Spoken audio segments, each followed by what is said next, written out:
Steelers Bills this weekend. We've got a key to this game in how plays are called and something that can really help Kenny Pickett. It's a specific concept that wasn't used much in the Ben Roethlisberger era, especially when he got older, but something that could help the Steelers pull off an upset maybe against the Bills. We'll talk about that, all our week 5 picks here. Also, we'll be getting our full final predictions on Steelers versus Bills. Joining me today is Josh Taylor of KDKA TV and 93.7 The Fan. I'm your host, Chris Carter, on the Locked On Steelers podcast. Let's get into it. You are Locked On Steelers, your daily Pittsburgh Steelers podcast, part of the Locked On Podcast Network, your team every day.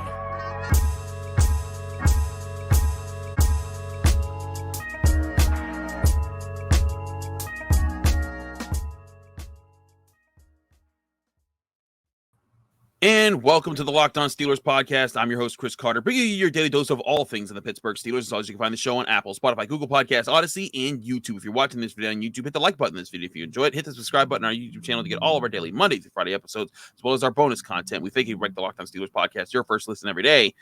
Remember to give us 5 stars, a five-star rating, plus a positive comment on Apple Podcasts. If you want to shout out at the end of the show, doing so really helps us out. Today's episode is brought to you by BetOnline. BetOnline has you covered this season with more props, odds, and lines than ever before. Be sure to go to BetOnline where the game starts. As I said, we're joined by Josh Taylor. He makes his triumphant return to the podcast. Josh, how you doing, my man? I need to apologize to people watching on YouTube. Your screen's not messed up. Your computer's not messed up. I am literally bouncing in my chair. You're not crazy. I'm kind of pumped up to be on this show, man. We have had discussions, Chris, about. I mean, it's probably a good 70 to 80% of the stuff we've already seen this season and stuff we've talked about, things that we mentioned to look for, things that we thought would happen. And it's pretty much been the way we anticipated it. And now we got discussions today that I am all but excited to get into. So let's go. So let's talk about it. I want to focus on play action and how that works for the Steelers offense. Now, for the record, play action, has been something that, we've talked about before. We talked about how it needed to be a staple of this offense going into the season.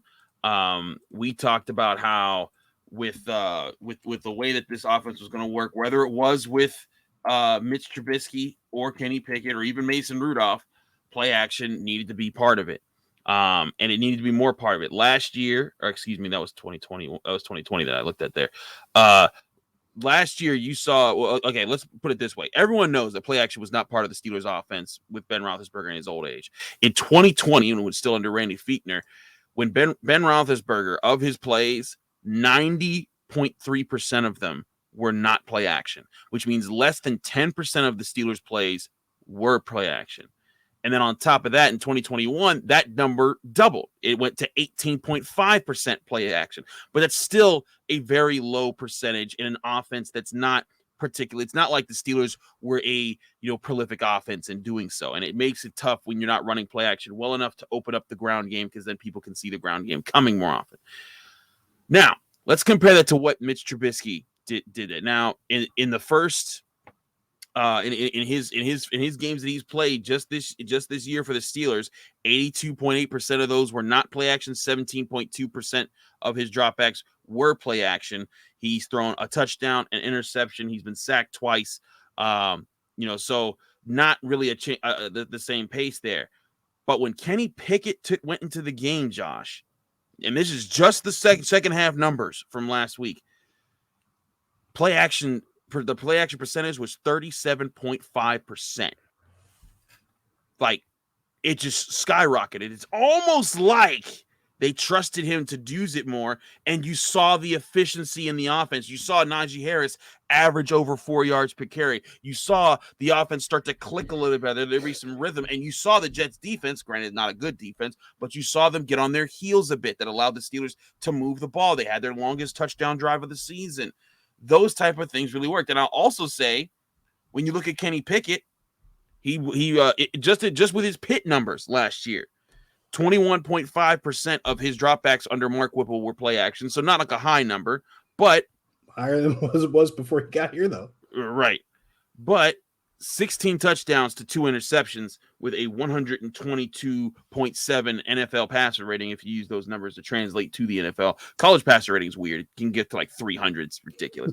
But point being, Ben Roethlisberger, when he was in play action, had a passer rating of 73.3. Mitch Trubisky had one of 105.2 just this season in doing it. So again, it shows that it was helping him. I'm here to iterate. They better go to play action a lot. Like, I'm a person that said I don't blame Matt Canada for everything under the sun with the Steelers offense and play calls and all that, because there's guys that are open. But if play action is not a facet of this offense on Sunday, there will be complaints. Chris, I'm starting to think you're following me around. I've been saying this for the past 2 to 3 weeks now. I know a lot of people have had a lot of criticisms about Matt Canada, and some of them are valid. But my biggest one has been the same one for 3 weeks now. This offense has to run the football. This offense has to use play action. If they don't do those two things, they can't really do anything else that they want to do. And I keep hearing everybody talk about, like, well, Matt Canada's running a college offense. Meanwhile, just about every team in the league's running a college offense. If you knew how offenses work, you'd understand that. However, another thing I hear is like, oh, well, they don't know how to, they don't know how to take shots downfield. You know what helps open up shots downfield? Running the football and setting up play action. That helps you get shots downfield. I said this before. Going into this game against the Jets, the 4 touchdown drives that this team had all season, and there's only been 4, but there was a balance of run and pass in each of those touchdown drives. And the drive against Cleveland that eventually stalled out because of the illegal man downfield call against Chuks Okorafor at the first drive of the third quarter. That drive was actually going pretty well, and they would have kept moving the ball if that penalty hadn't happened and negated the play on third down. But they also had a balance of run and pass. That's when they move the ball the best. That's when this offense is its most effective. But the best part about it is they tend to play off each other. Mm-hmm. The passing game, if it goes well, they're taking shots downfield off play action, it's going to open up the run game, like you mentioned. In the run game, is going to have some of these guys more likely to come in the box and open up the pass game. It creates a balance. And that's the one thing that you're seeing more teams in this league go to. And I've been talking about this even in terms of Kenny Pickett. I keep reminding people, the very first play the Steelers ever ran with Kenny Pickett under center, that day when he came running on the field and everybody's cheering, hey, hey, and he lined up, got in the huddle, they called a play, they lined up. I bet no one remembers what kind of play it was. It was a play action, and he rolled out to the right side, dumped it off to the tight end. Quick pass. Nice quick gain on first down. And what does this offense really not do well most of the time? They don't win on first down or second down very often. You know what helps them do that? Running the ball and setting up play action. And that's the thing that Kenny Pickett actually excels in. That's why my premise has been the same. Doesn't matter who the quarterback is. Run the ball, set up play action, and use those things to help you open up other parts of the field. And it stands to reason. That's what we saw in the second half against the Jets. We saw spots open in the field. We saw the open middle of the field being used. Last time you and I talked, weren't we talking about a particular guy named Pat Freiermuth? He gets open in the middle of the field a lot, and they need to use him more. Didn't he catch what? He had the most catches on the team last week against the Jets with 7. And then there was another guy that actually makes plays both in the middle of the field and down the field. I think Pickens is his name. He caught 6 of them.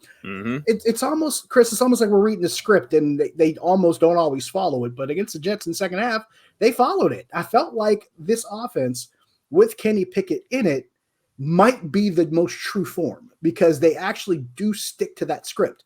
They run the ball, they use play action, they negotiate the middle of the field. You have to do that for this offense to work. I know everybody's going to give me the whole Matt Canada had one good year at Pitt. Yeah, that one good year at Pitt, they ran for 225 yards a game and beat the eventual national champions on their home field. And by the way, Clemson hasn't lost a home game since. So maybe that does mean something. That's crazy to think about, by the way.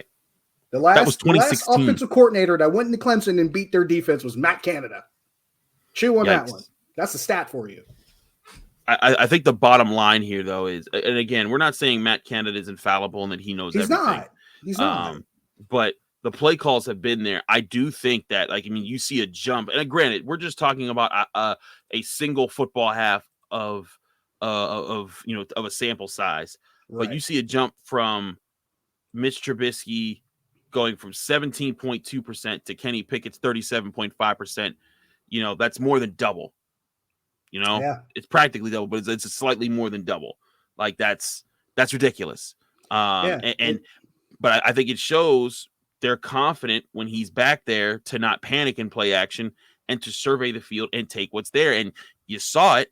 Yes, he threw in 3 interceptions. There was one to Pat Freiermuth that I thought was inexcusable, but pretty much all the plays, he had an idea of what part of the field was going to be open and where he should attack. And when he was coming off play action, he was understanding how to use it to his advantage. And when you saw him start to do that, that opened up the rushing lanes for Najee Harris. And all of it. I mean, I guess the best we can classify it really is chicken and egg, because you can do one to set up the other and you can do the other to set up the one. But the bottom line is, as long as that balance is there, that offense is going to work. And this is coming back to what we're talking about with Matt Canada. I like the 2 quarters of play that we saw, or should I say quarter and a half of play, because that latter part of the fourth quarter, up until that last 4 minutes, I was satisfied. But at the same time, and this isn't really a Kenny Pickett problem, part of this, but the latter part of it is an offense as a whole problem. And this is something I keep bringing up with people.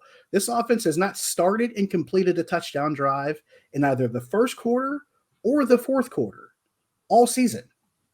That's a problem. Yeah. They have not had the first touchdown of the game with their own unit on the field in 3 of the last 5 games, dating back to the playoff game against Kansas City. Micah Fitzpatrick scored one against Cincinnati. TJ Watt scored one against Kansas City, and Micah Fitzpatrick set up the one against the Jets and almost scored that one himself. And people keep saying, well, I don't understand why the defense can't do this in the fourth quarter. Well, they shouldn't be doing the offense's job in the first 3. Have we talked about that part? This team has to start out better in the first quarter. It has to close out games better in the fourth quarter. And I'm going to come right back to what we've been talking about. A good way to start a game and a good way to close out a game: run the ball, set up play action, don't turn it over, which is the very last thing. They did it in their first drive against the Jets, and it did in that last game against the Jets. That wasn't the Hail Mary. They did the one thing you're not supposed to do in the beginning and the end of the game, which is turn the ball over.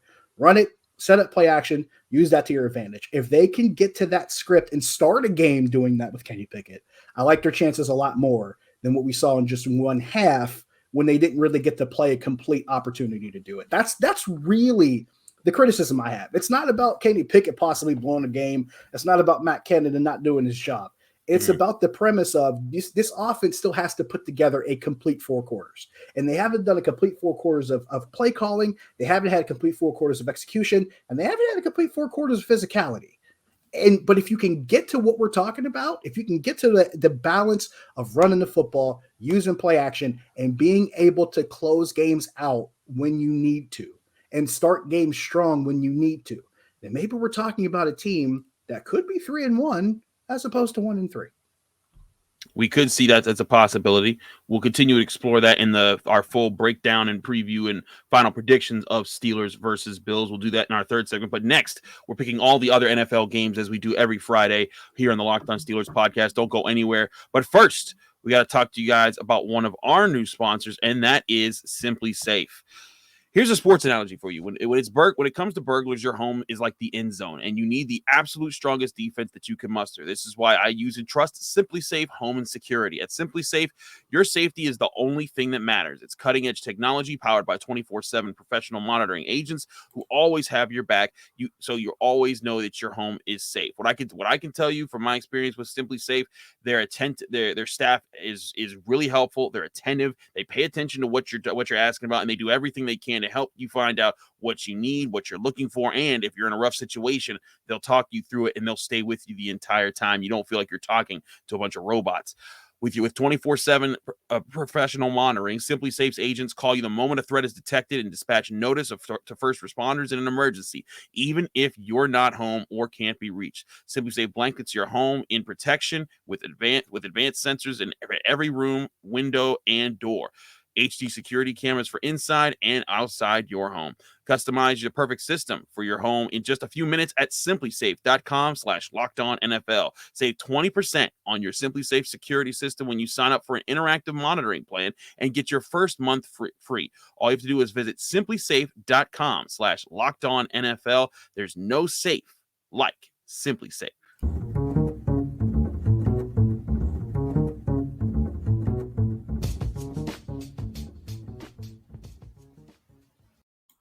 Back here on the Locked On Steelers podcast, I'm Chris Carter. He's Josh Taylor. We're talking about your Pittsburgh Steelers, but we're taking a break to talk about the rest of the NFL because it's time to pick the games as we do every week. Now, if you don't know about us, we do have a Locked On Steelers Pick'em League on ESPN's Fantasy where we're doing it. I'm doing terrible. I am literally breaking 500 right now because there's so many upsets all the time, and I'm tired of these really good teams losing these teams they shouldn't be losing to, and they're crushing me. But as I try to promise every week, we give shouts out to the people who are in first place right now. That's a tie for two people. We have the Yappin' Yinzer and Gridiron Men, both with 40 wins on the season so far. Keep it up, guys. We see y'all out there. But it's time for Josh and I to give you our picks going into the weekend. Josh, let's start with a game that's going to be we hope is going to be a lot better than Thursday Night Football, and that's that was terrible. And that's the Sunday morning game in London. The Giants at 3-1 at the Packers at 3-1. And this is interesting because the Giants and Saquon have found a reviving of Saquon Barkley, and the Packers, they've rebounded from their time against the Vikings that they got destroyed in Week 1. I think the Packers win. I know it's a neutral stadium and all that. I just trust Aaron Rodgers before I trust anything that's coming out of the Giants. I also know that they're going through some injury issues right now. I'm sticking with the Pack. It's hard for me to go against the Packers in this game, but I will give the Giants credit. They do two things really well. They run the ball, and they stop the run really well. They've done a really good job of that. Now, some might look at their schedule and throw the whole, the whole they ain't played nobody Paul routine, but I mean that's neither here nor there. But I like the fact also that the Packers run the ball well and also stop the run. So I'm kind of intrigued by that, and the fact that Green Bay, knowing that they didn't really retool at the wide receiver position to help out Aaron Rodgers, they have really gone to trusting Aaron Jones. They had used a couple first-round picks on defense because they knew they needed to retool there. I think the Packers will win this one, and they'll do it more of the old-fashioned way, like they've been doing it so far already. We'll see how that plays out. 2-2 Chargers at 2-2 Browns. Can't figure out either of these teams, Josh, but I'm going with the Chargers. They got to figure this out. I know they're on the road. They're in Cleveland. But the Chargers got too much talent on their roster. I think that they've got to find a way, no matter what's going on with Justin Herbert, Austin Eckler needs to get busy. I think that they handle their business. They can stop the run enough, and that'll be able to limit the Browns here. I say the Chargers win on the road. What say you? I think all of this points to Cleveland. LA having to travel from coast to coast. That does impact games. It really does. Impacts games. And I'm pretty sure it's a 1:00 kickoff. It is. Cleveland's ability to run the football still play a role in this game. I think the Chargers being as banged up as they are plays a role in this game. Cleveland's defense is starting to get healthy when Justin Herbert isn't, and that's a problem. All they got to do is get their hands on him or get within striking distance of him, and I think that creates problems. I think Cleveland wins an ugly one in this one. Gotcha. Next game, AFC South opponents, the 0-3-1 Texans versus the 2-2 Jaguars. This could be one of your survivor picks for the week. The Jaguars have actually played well despite their 2-2 records. They've looked. Trevor Lawrence, I think, has handled his situation well. If that defensive front gets after people, they're going to get after the Texans. It's going to be a long day for that team. I love Jacksonville's front line. Yeah. I love how they do their job. They do their thing, man. I love watching them. I'm starting to have a lot of fun watching Trevor Lawrence. Is it too early to start talking about the Jaguars possibly winning the AFC South? Oh, no, it's never too early to do that. The AFC South stinks. Did you not see the Colts on Thursday Night Football? I mean, this could be a thing. Jacksonville winning this division, it could be a thing. I don't know if it's a reflection on Jack or that's what I was trying to go with this. Like, is this a thing? Because Jacksonville, this can be as much as it is Jacksonville just doing what they got to do, and as much it could be the AFC South being terrible, like you mentioned. But it feels like it's possible, and this game will be a direct reflection of that. And Jacksonville should roll on Houston, especially at home. 2-2 Bears at 3-1 Vikings. I'm going with the Vikings. The Bears they don't look good at all. I like the Vikings offense. They have weapons, and Kirk Cousins. We can say what you want about him. but at least he does some of the small things that this offense needs to keep the ball moving. This defense is still pretty good. I mean, I know it's not the era that we saw a couple years ago under Mike Zimmer, but they have a lot of those pieces left on defense. They can still run with some teams. Minnesota wins this one. 1-3 Lions at 1-3 Patriots. The Patriots are down to Bailey Zappi at quarterback, the Western Kentucky legend. Almost got him a dub last week against the Packers. Yeah, he did. I'm rolling with the Patriots. As much as the Lions have exciting things, they're also hurt up. DeAndre Swift isn't going to play. Amon-Ra St. Brown isn't going to play.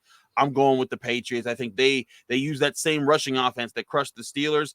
They're going to use that on the Lions, and the Lions defense has been terrible. Am I really starting to crush on the Detroit kneecap biters? I'm starting to. I'm starting to believe in them. This offense puts up points, man. They can score. They're exciting.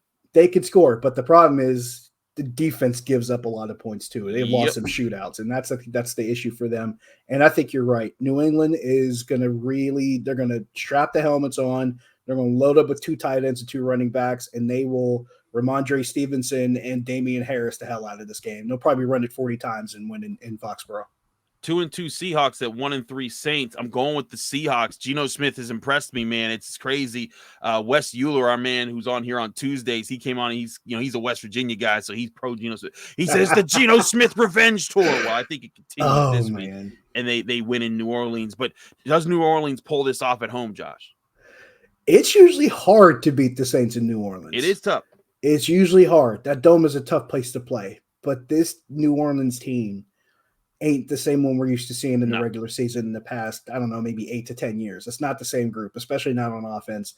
Alvin Kamara, I mean, is he going to play? He didn't play last week. It's just we really don't know what we're going to see from New Orleans, and we know what Seattle is. And they're putting up points on teams, and that should scare some people. And I think they're better than people gave them credit for.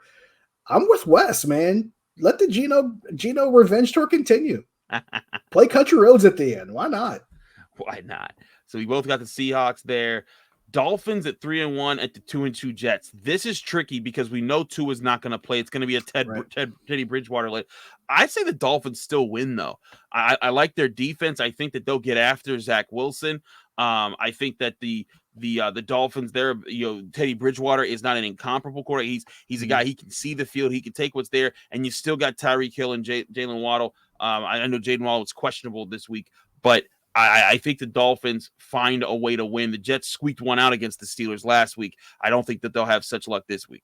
Yeah, Teddy Bridgewater with Miami's offense is kind of like Jacoby Brissett with Cleveland's offense. I agree. He's going to do the small things you need him to do just to keep the chains going, just to keep the chains moving, just to keep the engine running, and that'll work for them. And Miami's defense, man, they gave Josh Allen all the blues in the world, and they're gonna torture Zach Wilson even on the road. I like Miami. 2-2 Falcons at 2-2 Buccaneers. I think these are both surprises. People expected the Buccaneers to be better. People expected the Falcons to be terrible. They've actually been competitive in most of their games. Granted, they're not exactly playing juggernauts every week, but still, I give credit where credit is due. The Falcons are playing, but I'm going with the Bucs. They're at home. Tom Brady can't lose to these guys right now, even though there's all the talk about his divorce and everything. I think the Buccaneers find a way to close this out. Or do you say, Josh, that ATL rises up? No, it's Tampa. Atlanta's doing what they're doing, and they're not even using their stud tight end to do it. It's weird. Kyle Pitts is kind of like missing in action. No love. It's really, really strange. And I'm with you on this one. This is a game that Tampa has to win. This is the team that's going to win the NFC South, right? It's got to be Tampa because I think so. I don't think it's New Orleans. It's not going to be Carolina, and there's no way I see Atlanta being able to win this division. Yeah. It's Tampa. They're the class of the division for a reason. Bucs win this one. We're going to Titans at Commanders. It's 2-2 Titans at 1-3 Commanders. There was a second there. I thought Carson Wentz was back, and then I realized, oh no, he is back. It's just the inconsistent Carson Wentz that was back the whole time. I'm going with the Titans. They have enough on both sides of the ball to get the dub here. Even the Titans can't screw this up, right? Even in theory. I mean, we thought the Chiefs couldn't screw it up against the Colts, but we've seen the Titans screw games up, dating back to the playoffs in the first couple of games of the season. We've seen them screw games up. But I'm going to say even the Titans can't screw this one up. I think they go to Washington and win it. 2-2 Niners at 1-3 Panthers. The Fighting Matt Rules are in trouble, man. I think even with Jimmy G in there, man, they're gonna terrorize Baker Mayfield. I got the Niners winning this one easy. San Francisco they're back to that old familiar feeling, man. They got back together with the ex-girlfriend and everything is starting to get back to what it was. Jimmy G will lead into another win, and we'll talk about how it's a fluke, and he'll just go and do his job all quiet like, and we'll look at it like it's crazy. Niners will win another one. 4-0 Eagles at 2-2 Cardinals. The Cardinals they've got talent, man. I like Kyler, but they're so inconsistent, and the Eagles might be the most consistent team in football right now. I'm taking Philly. I love what Philly's doing. I love it. I love how their offense is structured. I love how they tailor it around the guys that they have. Jalen Hurts can run. He can throw. Miles Sanders can run. We know that. And he's got two really good receivers to throw to. Devontae Smith, he won the Heisman for a reason. He won the Heisman as a receiver at Alabama. I should tell you something. And A.J. Brown, that draft day trade, I know a lot of people thought that was crazy, but that was a big coup for Philly, and it's paying off for him. Yes. The Eagles will roll, man. And the Cardinals I think the Cardinals have a lot of talent, but their talent is not in the front office, and it's not in the top of the organization because I don't know what they're doing. I got the Eagles in a rout in this one. Same here. 3-1 Cowboys at 2-2 Rams. I'm going with the Cowboys. Their defense is playing well, even with Cooper Rush. Let Cooper Rush cook. Let him cook. He's cooking. And frankly, the Rams are also highly inconsistent right now. They haven't been playing great. You saw them lose to the Niners on Monday night. They got blown out by the Bills on the opener. I think this Cowboys defense gives Matt Stafford a hard time, and the offense does just enough to beat the Rams. You know what I love about the Cowboys, and this is going to sound like a dig at another team that we talked about earlier in the show. The Cowboys don't beat themselves, which is strange because we're used to the Cowboys beating themselves. Yep. With Cooper Rush in this defense, they're not beating themselves. The Cowboys, like the Steelers, have one of the bottom 10 offenses in the league in scoring, but the Cowboys defense, they only give up 15 points a game. And Cooper Rush doesn't turn the ball over. I think he's got 4 touchdowns and no picks. Dallas does not shoot themselves in the foot. The Rams, however, have done that a few times already. The Rams don't look like the team that won the Super Bowl last year, and all they did was lose Von Miller and Odell Beckham Jr., and somehow things got different. But this offense doesn't look the same as it did before. I think the warts are starting to show because they had teams in the playoffs that couldn't really expose them. Dallas might help them expose those warts and let Cooper cook. I got the Cowboys, man. This is going to keep rolling. Same here. AFC North showdown on Sunday Night Football. The 2-2 Bengals face the 2-2 Ravens in Baltimore. I'm going with Baltimore. I think that they're a better team right now. I think Lamar Jackson's in a better situation. The Bengals have done a good job to rebound from being 0-2. But to me, they still haven't looked good yet. I think this is another reminder that they still have a long way to go as a young team. I like Baltimore in this one, too. This is one of those John Harbaugh games. And the two coaches of the class of the division are John Harbaugh and Mike Tomlin. Mike Tomlin games are a thing, and John Harbaugh games are a thing. And they tend to take place in Baltimore on primetime TV, and this will be another one. I agree with you there. Last one, I think we'll both agree on this one as well. 1-3 Raiders at the 3-1 Chiefs. Woof, that's gonna be another boring primetime game for the NFL. I'm going Chiefs. A Belichick disciple failing again as a head coach? Is that a thing? Is that a thing? Because for what Josh and I we make this joke amongst ourselves. But if you're listening to or watching the podcast, you're sitting there saying like, why are they taking? Because we always hear about how Mike Tomlin doesn't have a coaching tree, and they say, well, who does have a coaching tree? Well, Bill Belichick. Well, his coaching tree is terrible. He doesn't have a coaching tree because they're out there. They just fail immediately. And people might say, what about Mike Vrabel? Never coached under Bill Belichick, just a player, not the same thing. Yep. Ironically, his best coach out of his tree, maybe Brian Flores. How about that, right? That's Oops. Crazy.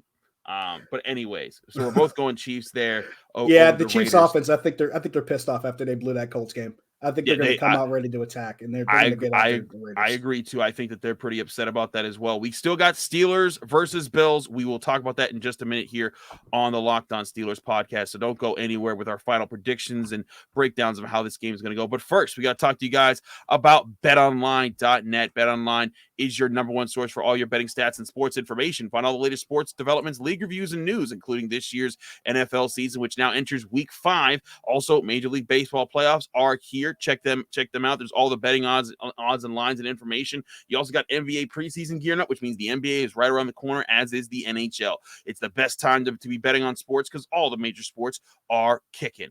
BetOnline is your continued source for all your sports wagering information, from live betting to playoffs, esports, and more. Head to their website today or use your mobile device to learn more about the trends in the action when you visit BetOnline, where the game starts.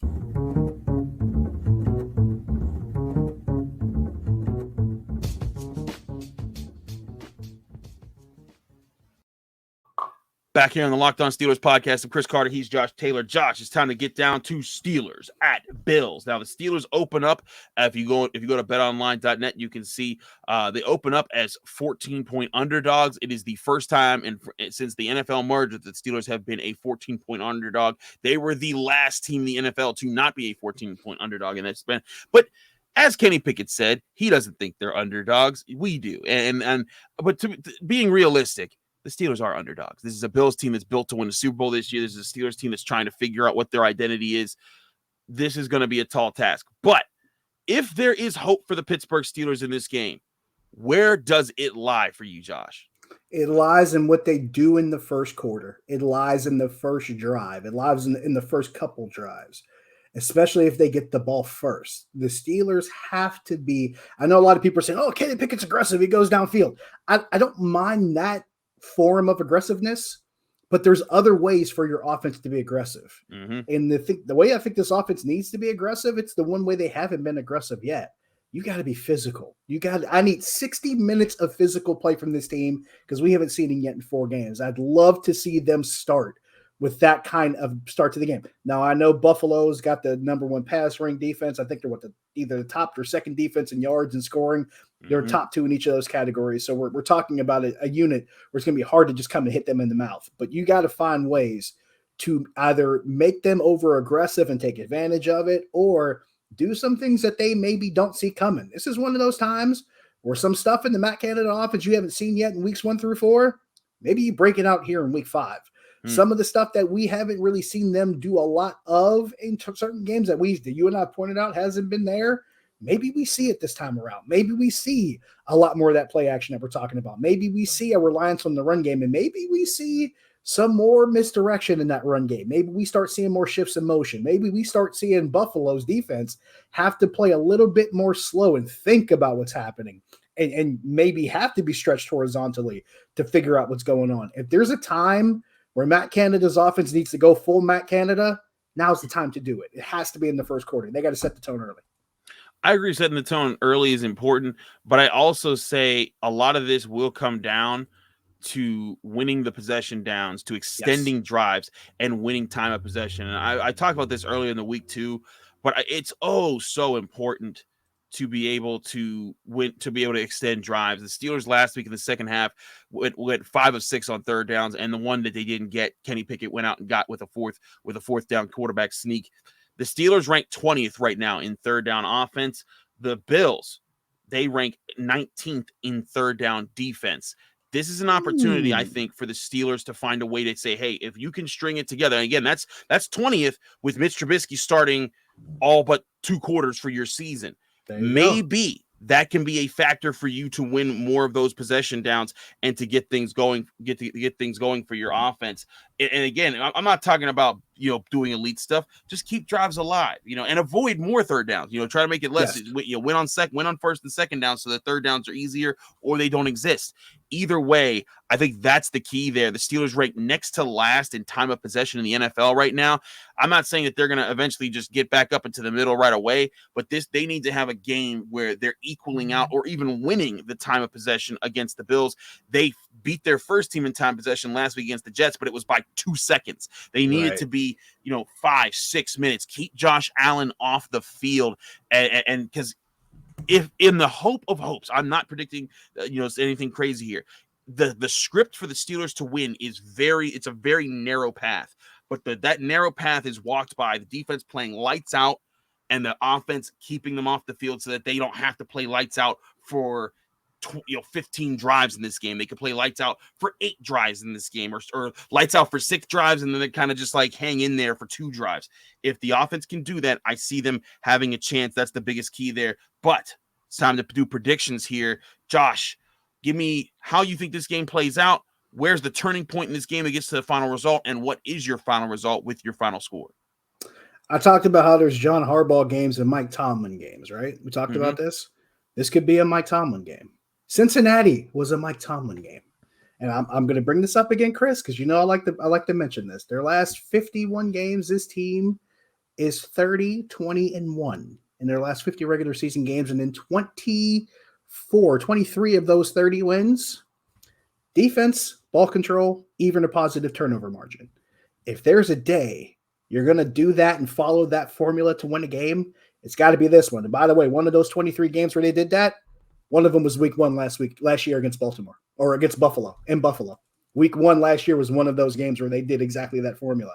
But at the same time, of course, you want to follow that script, but we're going to talk about, we talked about earlier too, win the possession downs, extend drives. You mentioned how they're next to last in time possession. They're also next to last in average drive length. They cannot sustain drives. Too many 3-and-outs, too many 4-play downs, or 4-play drives where things just go badly. They have to extend drives. They got to run the ball well. They got to use play action that we're talking about. And there's another important part of this. Don't turn the ball over. Every game they've been minus in the turnover battle, they have lost this season. They were +5 against Cincinnati. Granted, things went kind of weird at the end, but also because they couldn't sustain drives. Sustain drives, you finish off Cincinnati. Sustain drives, you finish off the Jets. I'm going to keep saying this. Sustain drives, don't turn it over and actually move the ball down the field. We talked about it in the preseason. Mike Tomlin talked about it with his quarterbacks. Move the ball, be efficient, and don't turn it over. And they haven't done that for 4 quarters. If they could put together 4 quarters of doing that, they could be in this game. And I've heard different people talk about this. Mike Tomlin is the best underdog coach in the league. He wins a lot of games that you don't expect him to win, and some of them come on the road. This could be one of them. I don't think they're going to be a double possession loss here. I think they're going to keep this game close. I do think the turning point will be an eventual Steelers offense turnover. I'd like to see them go a full game without making a mistake that big, but I think that will be the turning point. There's probably going to be a turnover somewhere. Buffalo will capitalize on it, and Josh Allen will make them pay. I got the Bills winning 31-21. My turning point is similar to you. I think an offensive turnover. I think eventually the Steelers defense will come out with a comparable game plan that'll keep them alive early. But I think even with Kenny Pickett and everyone's excited to see him, you got to temper your expectations for a rookie in his first start against such a really good team. I mean, this Bills team, they are stacked. They got a defensive line. They got edge rushers. They got linebackers. They've got safeties. They've got corners. They are lined up on defense. On offense, you got Josh Allen. You have weapons.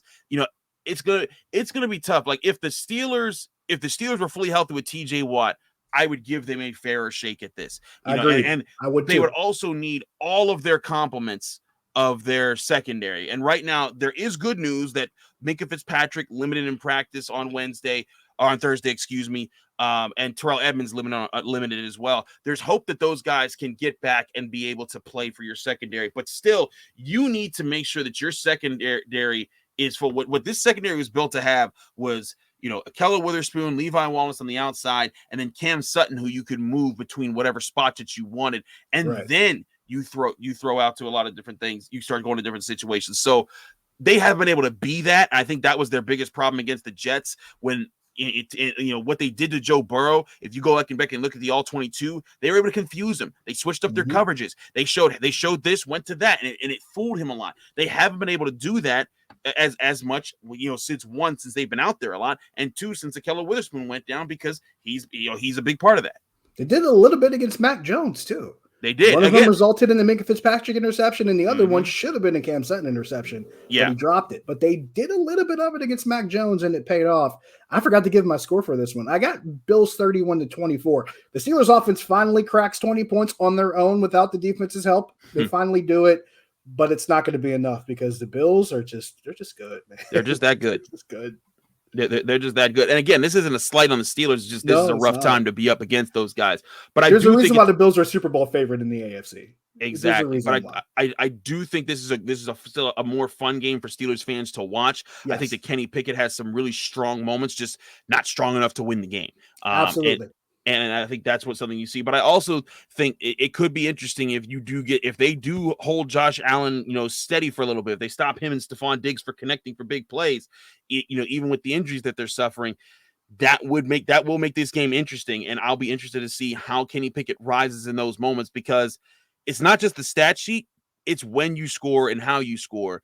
When your team needs you. I mean, the Steelers needed Kenny Pickett's 2 touchdowns in that Jets game. They did need those interceptions he threw, but he was able to get those drives and make them work. if the Steelers defense gets them a couple opportunities to either tie the game or take the lead or extend a lead, in this game, can Kenny Pickett rise to the occasion and make that work? I think that'll be a big question to see how comfortable is he actually, and was last week just an anomaly because he was getting his first action and people didn't know what to look for. That could tie into the aggressive part of it too. The defense could be aggressive in those first couple of possessions and get stops. We saw them do it for the first 20 minutes of that playoff game against Kansas City. TJ Watt was involved in that game. I know it kind of makes it different, but if they can it doesn't have to be 20 minutes of game time. But if it could be 2 or 3 possessions where maybe all Buffalo gets out of it is 3 points and the Steelers can be aggressive enough on offense to get points on their end, we're talking about a much different ball game here. And that's what you want. You don't need to go in and try to blow anybody's doors off, but if you could just plant small seeds here and there, if you can slow their offense down, if you can make their defense freeze, if you could just make a play here, a play there, and just kind of chip away at it. I'm going to go PJ Flex style and just row the boat. If you can chop this tree down, it might be possible. They did it last year. I know TJ Watt was there and the defense was fully healthy to do it, but it was the same concept. It was just a play here, a play there, confuse Josh Allen here, get after him there, a big play on special teams, a block punt ended up being the difference in the game. If you can just do some of those small things and maybe show a couple things that Buffalo hasn't seen to throw them off their game, you got a shot at it. You have a shot. I won't say they can win it, but they could have a shot. We will see if they do have a shot Sunday, 1 p.m. Buffalo. We'll see if the Steelers do make things happen there. And then tune back in here on the Locked On Steelers podcast after the game. I'll have my initial reaction video that's a bit shorter. And then, of course, my full episode up Sunday night. It'll be a fun one to talk about. Josh, thanks so much for joining us here in the Locked On Steelers podcast. Let people know they can find you, follow you, and get more of your work. I'll give the 2 simple ways. On the TV side, cbspittsburgh.com. Usually find me Friday, Saturday nights on KDKA. And then on Pittsburgh CW for the Ireland Contracting Nightly Sports Content 35. But also every Wednesday, the Wednesday Warning. I'm started this week with CBS Pittsburgh. I write what to expect in every Steelers game. Write that in the posts on each Wednesday. Also, 93.7 The Fan. I've been doing Wednesday nights a lot recently. Next Wednesday coming up, 6 to 10:35 on 93.7 The Fan. You can listen on the Odyssey app, just like you can listen to the Locked On Steelers podcast on the Odyssey app. So you can knock out 2 in 1 and make it work that way. But that's the best way to go. And also, of course, social media, Josh Taylor HD. Can't lose there. Absolutely do check out Josh. He is amazing, as you can tell when you hear him and watch him on our shows. Thanks so much for joining me, Josh. I'm Chris Carter, host of the Locked On Steelers podcast. You can find me on Twitter and Instagram at Carter Critiques. You can also find my work at the Pittsburgh Post-Gazette, where I'm covering Pitt Athletics. Pitt's got Virginia Tech this weekend at Acrisure Stadium. If you're going to the game, let me know. Hit me up on Twitter. I will try to meet up with you if I have the time. You can also check out this show, Locked On Steelers, just like you said, on Odyssey, but also on Apple Podcasts, Spotify, Google Podcasts, and, of course, YouTube. If you watch this video on YouTube, hit the like button, hit the subscribe button on our YouTube channel, hit the notifications button so you get updates whenever we drop an episode. Thanks again for checking us out. Again, I'm Chris Carter. We'll see you again after the game Sunday, and hope you guys have a great weekend.